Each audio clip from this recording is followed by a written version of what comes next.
Saindhav movie నాకైతే average bro. ఓపెన్గా చెప్పేస్తున్నా, average ఉంది. Block buster movie, super hit movie అని చెప్పను. బట్ రిలీజ్ అయిన 3 సినిమాల్లో సంక్రాంతికి సెకండ్ ప్లేస్లో సైంధవ్ ఉంటుంది. అంటే రిలీజ్ అవ్వడం 3వ స్థానంలో రిలీజ్ అయినా లెక్క మారుద్ది నా కొడకల్లారన్నందుకు అది 3వ స్థానం నుంచి 2వ స్థానానికి అయితే వచ్చింది. అండ్ యావరేజ్ మూవీ, ఎవరి క్యారెక్టర్ వాళ్ళు 100% న్యాయం చేసిన. మెయిన్ కీ పాయింట్స్ అయితే శైలేష్ గారు వదిలేశారు అనిపించింది. ఆ కీ ఎలిమెంట్స్ని ఇంకొంచెం బాగా ఎలివేట్ చేసుంటే, ప్రాపర్గా కాన్సెప్ట్లోకి వెళ్ళుంటే బాగుండేది.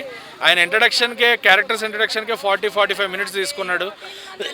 అది కొంచెం తగ్గించి మెయిన్ ఎలిమెంట్స్ని ఎలివేట్ చేసి ఉంటే కనుక సినిమా చాలా బాగుండేది. అది ఒకటే నాకు మంచిగా అనిపించలే.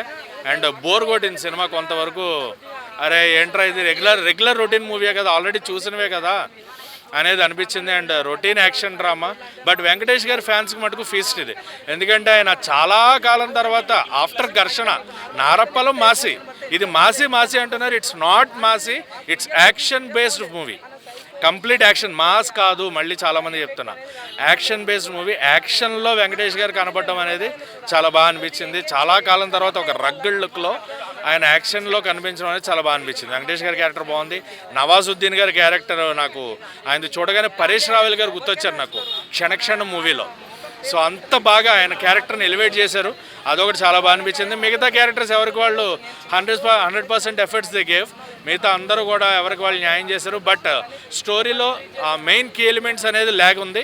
అండ్ స్క్రీన్ ప్లే ల్యాగ్ ఉంది, అదొకటి. అండ్ బ్యాక్గ్రౌండ్ మ్యూజిక్ నేనైతే అంత ఇంపాక్ట్ ఫీల్ అవ్వాలి. బ్యాక్గ్రౌండ్ మనకి దడదడదడదలు ఆడాలి, ఆ ఫీలింగ్ అనేది నాకు కనిపించలేదు. బ్యాక్గ్రౌండ్ వీక్ ఉంది, కష్టం అని. అంటే సంక్రాంతికి వచ్చే ఫిలిం కాదు ఇది, నాట్ ఫర్ సంక్రాంతి కాకుండా నాకు తెలిసి ఓటీటీలో నెక్స్ట్ లెవెల్ ఆడుతుంది.